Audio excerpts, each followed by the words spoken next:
Oh wow, look at this beautiful looking box from Vivo. Oh my god. This is the Vivo V19 Neo, whatever that means. Neo, the Matrix. But hey, why don't we just appreciate the box right here? It looks so cool. Probably the best design on a box to date. But yeah, the box does not matter. What matters is the smartphone. Look at that. It has a punch hole. 8 gigs of RAM, 1 to 8 gigs of internal storage. This is the newest mid-range smartphone from Vivo. Wonder what it looks like. By the way, this also has a very affordable price, so stay tuned. I shall reveal it in a bit. It's pretty good. And without further ado, let the unboxing begin. No.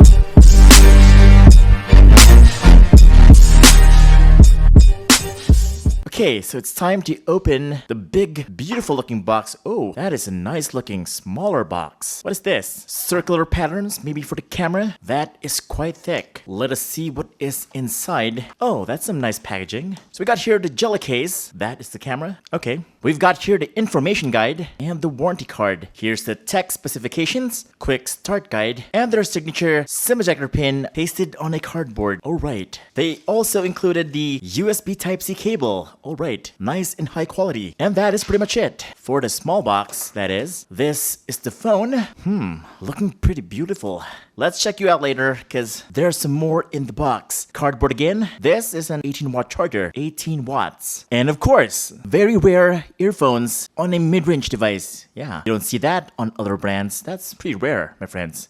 Oh, look, it's high quality. It's got them covers. Good one. And that, my friends, is pretty much it. And here's the phone. Let me just flip this off. Ho, that looks so beautiful. Man, so elegant and premium looking. Look at that. When light touches it, creates this really nice effect right there. See that? Very, very beautiful. Gotta say, this is looking really classy. From the shape and the size and the thickness, it is very thin. Whoa, and it's pretty light as well. And it feels so good in my hand. By the way, this is only plastic, polycarbonate, and also the body. So that's why it's pretty light. I like it. It's really projecting that really nice, stylish, classy personality. You getting me? And of course, it is very trendy. This is the trend, my friends. As you can see on the camera module, that is certainly what other phones are into right now. Okay, so the great thing about this is that all of them lenses are inside of this camera module, plus even the LED flash. So that is great. It is making the whole back looking pretty clean and minimalistic. Yes, nothing much right here at the back, but only the camera and the logo. Now let's check out the ports and the buttons on this thing. First off, it's got a headphone jack right here at the bottom, microphone, USB Type-C port, and the loudspeaker. And at the top, you get another microphone, noise cancelling. At the right side, you get the power button and the volume rockers. And at the left side, you get the SIM tray, which is a dual nano SIM card slot and a micro SD card slot for expandable storage, up to 256. Now, the first thing that you need to know here is that it has an AMOLED display, 6.44-inch, 1080p. My friends, this is no ordinary AMOLED display. This is a super AMOLED display. It's got better colors. It is super bright. Wow. And it's got great viewing angles. Look at that. Also, behold the thin bezels of the display. So thin and sexy. Oh my god, that looks so beautiful. Although you do get a punch hole right here at the top, upper right. Now, if you don't mind the punch hole, then it's pretty okay. You could unstretch it so that you don't see it. Well, at least on YouTube. Although when playing games, it looks like this. There's a hole up there. And it even touches your map, as you can see. Well, you can always play like this, reach for the other side. So there you go. Your thumb is gonna cover the hole. But then that's gonna cover your speaker, which means you're gonna resort to your headphone jack. I don't know. If you don't use sounds, then it's pretty okay. Oh, by the way, we're already here in Mobile Legends. Let me just show you the settings right here. It's already got ultra graphics right out of the box. HFR mode and shadows. Pretty nice. I gotta tell you, the graphics is looking pretty good. So far, after playing 3 hours of Mobile Legends on this, I have never experienced any frame drops or lag whatsoever. So that's good news because it's really optimized for this game. By the way, the processor on this thing is the Snapdragon 675 processor. The same one as the Vivo V19 Pro last year. Wait, what? No, that's actually a great thing because as you can see, the optimization on this thing is off the notch. As you can see, it didn't even lag. I died without lag. And I think that is the big advantage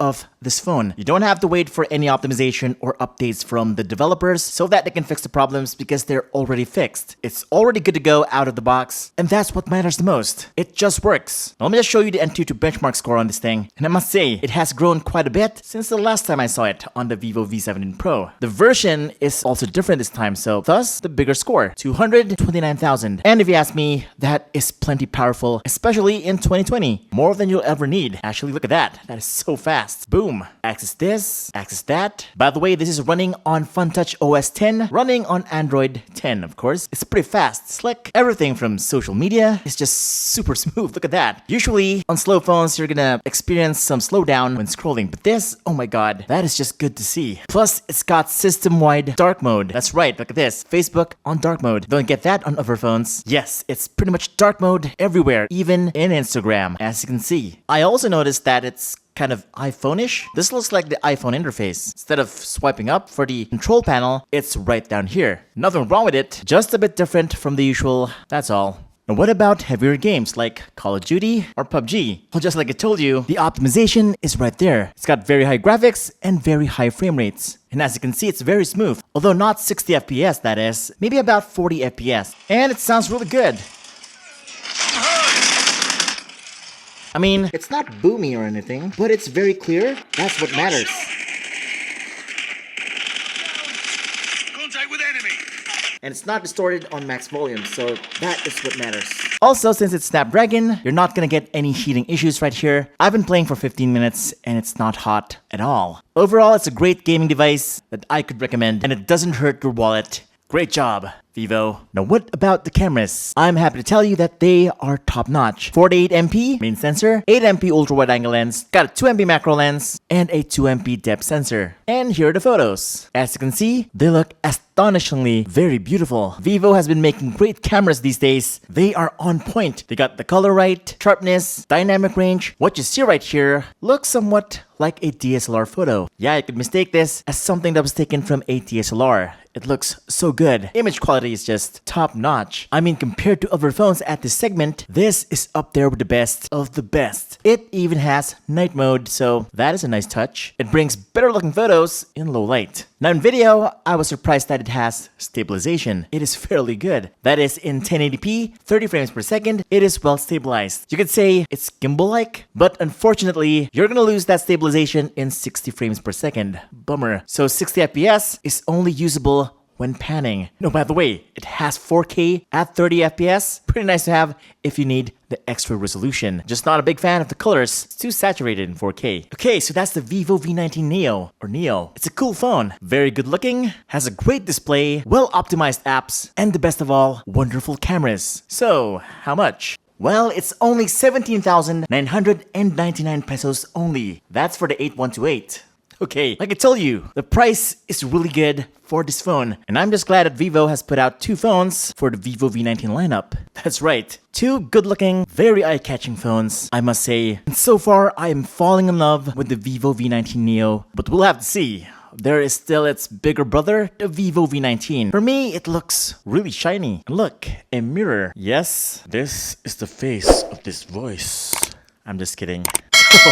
If you want to see the full review of the Vivo V19, please do subscribe, hit that bell icon, so that you don't miss it. This is Vince Domingo from TechBeans, and I'll see you on the next video.